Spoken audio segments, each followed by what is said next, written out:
अस्सलामुअलैकुम मलगरू په دې نننۍ ویډیو کې زه تاسو ته دروخم چې تاسو څنګه کولای شئ چې په صحیح طریقې سره د ایزی پیسا اکاونټ جوړ کړئ. دوستانو د ایزی پیسا اکاونټ جوړول ډیر زیاتې فائدې لري، خو زه به تاسو ته یو څو فائدو په اړه کې وایم. دوستانو تاسو خپل ایزی پیسا اکاونټ نه بجلی بیل هم داخلولای شئ او تاسو سره ګیس بیل هم داخلولای شئ. د ایزی پیسا اکاونټ نه تاسو ځان ته هم پیکیج کولای شئ او بل چاته هم پیکیج کولای شئ. تاسو ځان ته ایزی لوډ هم کولای شئ او بل چاته هم ایزی لوډ کولای شئ.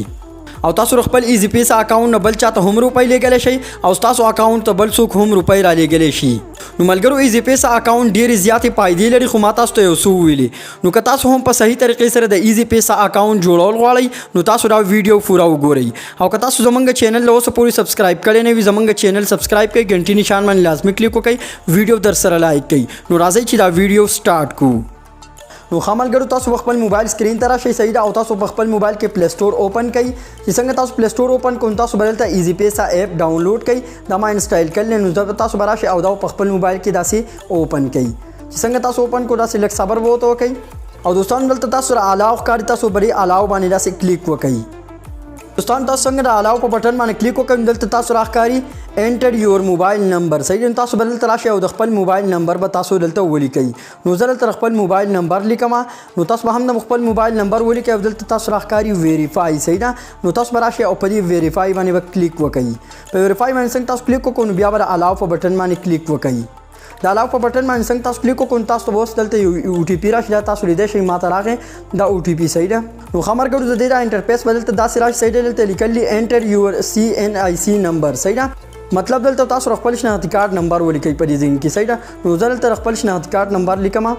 نو خبرګړو تاسو څنګه شناختی کارت نمبر ولیکئ دلته تاسو اوس لاندې راکوشئ. صحیح ده، دلته تاسو راښکاري په زوړ کارت کې بدلته تاسو ته تاریخ اجرا ښیي. صحیح ده، ته کوم تاریخ اجرا دا به تاسو ولیکئ او چې کوم تاسو سمارټ کارت وین دلته تاسو راښکاري ډیټ اف ایشو. صحیح ده، نو تاسو بدلته دا خپل ولیکئ. په زوړ کارت کې تاریخ اجرا وي او په نوې سمارټ کارت چې کومي نو پای کې بدلته تاسو ډیټ اف ایشو ښیي. نو تاسو به دا د خپل کارت نه دلته ولیکئ.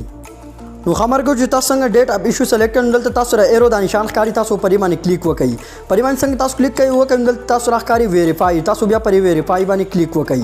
نو دلته دا لوډینګ پلیز ویټ. صحیح ده، تاسو به لږ صبر وکړئ. خملګرو د لوډینګ نه بعد تاسو دلته راشئ 15 انچ پن یعنی پاسورډ به تاسو ولیکئ او ځان سره لیکئ. صحیح ده، نو تاسو چې کوم دا دوه خانې تاسو ښکاري په دې خانه کې او په دې خانه کې به تاسو یو شانتي پاسورډ ولیکئ. صحیح ده، چې لکه کوم یو پاسورډ تاسو پرې اول نه کرخه کې ولیکو نو بیا به چې کوم دا تاسو په دې کې لیکئ. نو زه لیکم تاسو څنګه دا پین ولیکئ تاسو دلته ایرو د نشان ښکاري، تاسو پرې باندې کلیک وکړئ.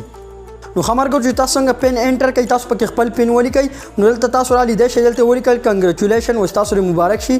دلته لیکل سٹارټ یوزینګ ایزی پیسا، تاسو په دې سٹارټ یوزینګ ایزی پیسا باندې به تاسو کلیک وکړئ.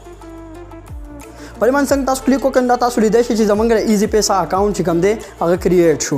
نو ملګرو اوس په تاسو را ایزی پیسا اکاونټ داسې اوپن صحیح ده، کوم ایډ چې پکې راځي او تاسو راسي سکیپ کړئ. صحیح ده، او ټول داسې تاسو سکیپ کړئ. نو ملګرو تاسو لیدای شئ چې زمونږ یو نوی او فرش د ایزی پیسا اکاونټ جوړ شو. صحیح ده، او اوس چې تاسو د خپل ایزی پیسا اکاونټ تاسو روپۍ ور وخېږئ نو د دې نه تاسو د بجلی بیل هم داخلولی شئ، د نه علاوه تاسو د ګیس بیل ته هم داخلولی شئ، چاته ایزی لوډ هم کولی شئ او بل څوک چې کوم دی تاسو ته په دې ایزی پیسا اکاونټ باندې تاسو ته روپۍ هم را لېږلی شي او تاسو پې هم بل چاته لېږلی شئ. نو دا تاسو لیدای شئ چې زمونږ فرش او نوې د ایزی پیسا اکاونټ جوړ شو. صحیح ده، نو په دې طریقې سره تاسو کولی شئ چې د ایزی پیسا اکاونټ جوړ کړئ. که ویډیو مو خوښ شوی ویډیو ته ضروري لایک ورکړئ، چینل خامخا سبسکرایب کړئ.